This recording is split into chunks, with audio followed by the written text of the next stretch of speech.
Hello friends, welcome to my YouTube channel. તો આજના આ વિડીયોની અંદર આપણે ગુજરાત મેડિકલ કાઉન્સેલિંગ વર્ષ 2026ની અંદર જે વિદ્યાર્થીઓ 85% એટલે કે ગુજરાતના જે 85% ગુજરાતની અંદર આવેલી મેડિકલ સીટો માટે કાઉન્સેલિંગ પ્રોસેસની અંદર ભાગ લેવા જઈ રહ્યા છે, તેની સંપૂર્ણ પ્રોસેસ શું હશે તેના વિશે સરળ સમજૂતી મેળવીશું. તો સૌથી પ્રથમ આ વિડીયોનો ટોપિક શું છે? ગુજરાત મેડિકલ કાઉન્સેલિંગ વર્ષ 2026ની સંપૂર્ણ પ્રોસેસની સરળ સમજૂતી આ વિડીયોને અંત સુધીમાં આપ મેળવી લેશો. તો સૌથી પ્રથમ આપ સૌ જાણો છો તે મુજબ આપ સૌની નીટ યુજીની પરીક્ષા 3 મે 2026ના રોજ પૂર્ણ થઈ ગયેલ છે.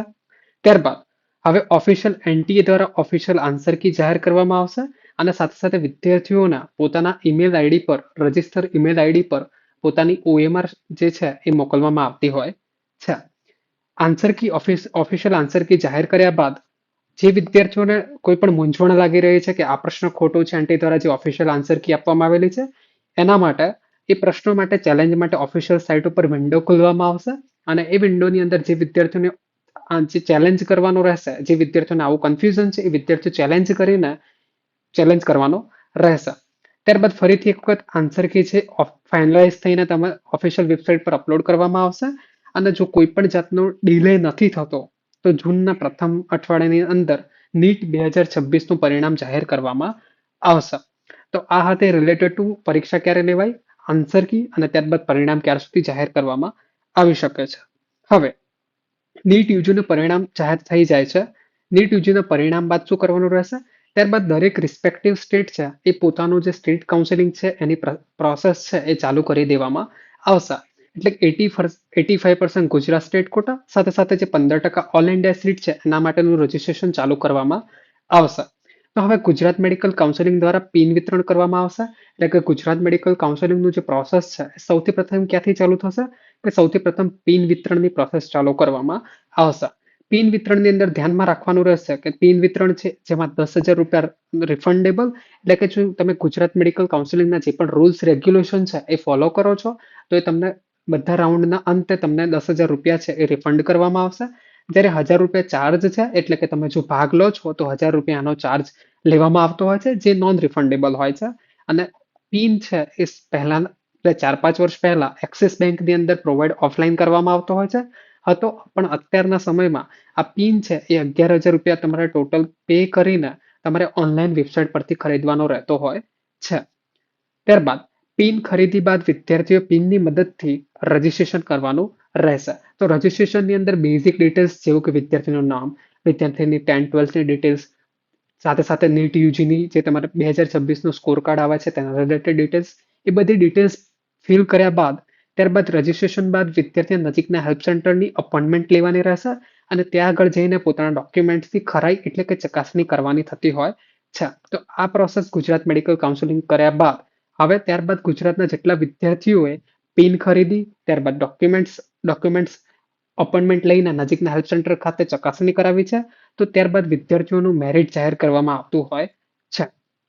મેરિટની અંદર વાત કરીએ તો સૌથી પ્રથમ ઓવરઓલ જનરલ મેરિટ જાહેર કરવામાં આવશે, એટલે કે મેરિટ વાઇઝ જાહેર કરવામાં આવતું હોય છે અને સાથે સાથે કેટેગરી વાઇઝ એટલે કે ઈડબ્લ્યુએસ, ઓબીસી, એસસી અને એસટી અને સાથે સાથે એક જનરલ મેરિટ જાહેર કરવામાં આવતું હોય છે.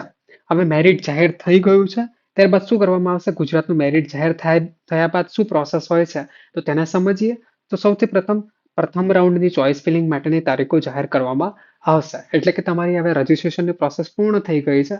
હવે ચોઇસ ફિલિંગની તરફ આગળ જે ગુજરાત મેડિકલ કાઉન્સિલિંગની પ્રોસેસ છે આગળ વધારવામાં આવશે. તો સૌથી પ્રથમ રાઉન્ડની ચોઇસ ફિલિંગ માટેની તારીખો જાહેર કરવામાં આવશે. ત્યારબાદ ચોઇસ ફિલિંગ વિદ્યાર્થીને કરવાની રહેશે, એટલે કે ચોઇસ લોક કરવાની રહેશે. ચોઇસ ફિલિંગની તમને તારીખ આપવામાં આવે છે, એ તારીખ દરમિયાન વિદ્યાર્થીઓએ પોતાની જે ડિટેલ્સ છે એ ડિટેલ્સ ઓફિશિયલ વેબસાઇટ પર જઈને લોગિન કરીને વિદ્યાર્થીઓએ ચોઇસ ફિલિંગ કરવાની રહેશે. અને આ સૌથી અગત્યનો સ્ટેપ હોય છે. જો તમે ચોઇસ ફિલિંગની અંદર કોઈ પણ જાતનો ગોટાળો અથવા ગડબડ કરો છો તો વિદ્યાર્થીને ઘણા બધા જાતનું ભોગવવું પડતું હોય છે. ત્યારબાદ ચોઇસ લોક કરવાની રહેતી હોય છે અને ત્યારબાદ જેટલા વિદ્યાર્થીઓ ચોઇસ ફિલિંગની અંદર ભાગ લીધો છે અને ચોઇસીસ લોક કરી છે એવા વિદ્યાર્થીઓના રેન્ક અનુસાર પ્રથમ રાઉન્ડનું પરિણામ જાહેર કરવામાં આવશે. હવે પરિણામ જાહેર થઈ ગયું પ્રથમ રાઉન્ડનું, તો એની અંદર બે જાતના વિદ્યાર્થીઓ હશે. સૌથી પ્રથમ વિદ્યાર્થી નંબર 1, ધારો કે વિદ્યાર્થી નંબર 1 છે જેના રાઉન્ડ 1માં એડમિશન મળી ગયું છે, એટલે કે જેના એડમિશનની અંદર રાઉન્ડ 1નું જે મેરિટ જાહેર કરવામાં આવ્યું છે, એની અંદર વિદ્યાર્થીનું નામ આવી ગયેલ છે, તો એ વિદ્યાર્થીએ શું કરવાનું રહેશે? તો એની અંદર બે ચોઈસ હશે કે હા કે ના. જો વિદ્યાર્થી એ એડમિશન છે એ કન્ફર્મ કરવા માંગે છે તો શું કરવાનું રહેશે? તો હવે એ વિદ્યાર્થીઓ શું કરવાનું રહેશે કે જરૂરી ફી ભરીને જે પણ કોલેજ મળી છે એ કોલેજની જરૂરી ફી ભરવાની રહેશે અને જરૂરી ફી ભરીને નજીકના હેલ્પ સેન્ટર પર જઈને પોતાના ઓરિજિનલ ડોક્યુમેન્ટ્સ છે એ જમા કરાવીને પોતાનો એડમિશન ઓર્ડર મેળવવાનો રહેશે. એટલે કે એ એને જે પણ કોલેજ છે પ્રથમ રાઉન્ડમાં મળેલી એ એનું એડમિશન કન્ફર્મ ગણાતું હોય છે. ત્યારબાદ એ વિદ્યાર્થી રાઉન્ડ 2ની અંદર અપગ્રેડેશન માટે પણ જઈ શકે છે. હવે આ જ વિદ્યાર્થી જેને રાઉન્ડ 1ના એડમિશન મળ્યું છે પણ એ વિદ્યાર્થી કોઈ પણ સંજોગોમાં આ મેડિકલ કોલેજને લેવા માંગતો નથી, એટલે કે એડમિશન કન્ફર્મ કરવા માંગતો નથી, તો એ વિદ્યાર્થી શું કરી શકે છે? નથી કન્ફર્મ કરતો તો આ પ્રોસેસ કોઈ પણ જાતનું ફોલો કરવાની થતી નથી. એ વિદ્યાર્થી ડાયરેક્ટલી રાઉન્ડ 2ની અંદર ભાગ લઈ શકે છે. હવે વિદ્યાર્થી નંબર 2 જેના પ્રથમ રાઉન્ડનું મેરિટ જાહેર કરવામાં આવ્યું અને એનું નામ એ મેરિટ લિસ્ટમાં નથી, તો એ વિદ્યાર્થી કંઈ પણ કરવાની જરૂર નથી, ના રિપોર્ટિંગ, ના પોતાના ઓરિજિનલ ડોક્યુમેન્ટ્સ જમા કરાવવાના, કશું થતું નથી. એ વિદ્યાર્થી રાઉન્ડ 1માં એડમિશન મળેલ નથી, તો તેઓ રાઉન્ડ 2માં ભાગ લઈ શકે છે. હવે તો આ હતી સંપૂર્ણ ડિટેલ્સ રાઉન્ડ 1 સુધીની, કે વિદ્યાર્થીઓ કઈ કઈ રીતે ચોઇસ ફિલિંગ કરવાની, ત્યારબાદ શું સ્ટેપ હોય છે, આવી જ રીતે ફોલો કરવામાં આવતું હોય છે. તો આપ સરળતાથી સમજી શકો છો. જો આપને 2-3 વખત વિડીયો જોશો તો આપને સરળતાથી સમજૂતી મળી જશે કે સ્ટેપ બાય સ્ટેપ શું પ્રોસેસ હોય છે. હવે વર્ષ 2025ની અંદર અમારી ટીમ દ્વારા ગુજરાતની અંદર સૌથી શ્રેષ્ઠ પેડ કાઉન્સેલિંગ એટલે કે કાઉન્સેલિંગની અંદર મદદ કરવામાં આવી હતી. આ સંપૂર્ણપણે પેડ સેવાઓ રહેશે. તો જે વિદ્યાર્થીઓ વર્ષ 2026ની અંદર પોતાની આ જર્ની છે એને સરળ બનાવવા માંગે છે તો એ વિદ્યાર્થીઓ અમારા પેડ કાઉન્સેલિંગની અંદર જોડાઈ શકે છે. તો એની અંદર મુખ્યત્વે કયા કયા લાભો મળતા હોય છે? તો કોલેજો વિશેની સંપૂર્ણ માહિતી, ગુજરાતની અંદર આવેલી જેટલી પણ કોલેજો છે તેના વિશે સંપૂર્ણ માહિતી આપવામાં આવશે. ત્યારબાદ એક વોટ્સઅપ ગ્રુપ ક્રિએટ કરવામાં આવશે, ત્યાં આગળ બધી જ અગત્યની દિવસમાં આવેલી અપડેટ્સ શેર કરવામાં આવશે. ત્યારબાદ ચોઇસ ફિલિંગ આ સૌથી અગત્યનું સ્ટેપ હોય છે. ચોઇસ ફિલિંગની અંદર કોલેજોની ગોઠવણી આપના રેન્ક અનુસાર કઈ રીતે કરવાની, જેથી તમને સર્વશ્રેષ્ઠ કોલેજો તમારા રેન્ક અનુસાર મળી શકે. ત્યારબાદ દરેક રાઉન્ડમાં અપગ્રેડ અને કઈ ભૂલ ના કરવી તેના વિશે સંપૂર્ણ માહિતી આપવામાં આવશે. આ દરેક રાઉન્ડ દરમિયાન તમને કોલ દ્વારા સમજાવવામાં આવશે કે તમારે હવે આગળનું સ્ટેપ શું ફોલો કરવાનું થશે. તો આ હતી સંપૂર્ણ ડિટેલ્સ ટીલ એ પહેલા રાઉન્ડ સુધીના અંત સુધીમાં વિદ્યાર્થીઓ શું શું પ્રોસેસ કરવાની રહેશે. ત્યારબાદ રાઉન્ડ 1 પછી રાઉન્ડ 2, ત્યારબાદ રાઉન્ડ 3 અને ત્યારબાદ ઓફલાઈન રાઉન્ડ થતો હોય છે તેના વિશે સંપૂર્ણ માહિતી જ્યારે કાઉન્સેલિંગની પ્રોસેસ ચાલુ થશે ત્યારે સંપૂર્ણપણે આપને શેર કરવામાં આવશે.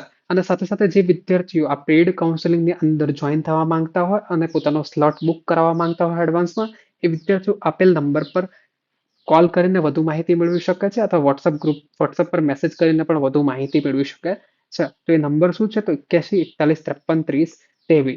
તો આ હતી સંપૂર્ણ details related to Gujarat medical counselling વર્ષ 2026ની સંપૂર્ણ સરળ સમજૂતી આપવામાં આવેલી હતી. જો આ વિડીયો આપને પસંદ આવ્યો છે તો પોતાના મિત્રો સાથે શેર કરવાનું ભૂલશો નહીં અને ચેનલને સબસ્ક્રાઇબ કરવાનું ભૂલશો નહીં. Thank you for watching till the and.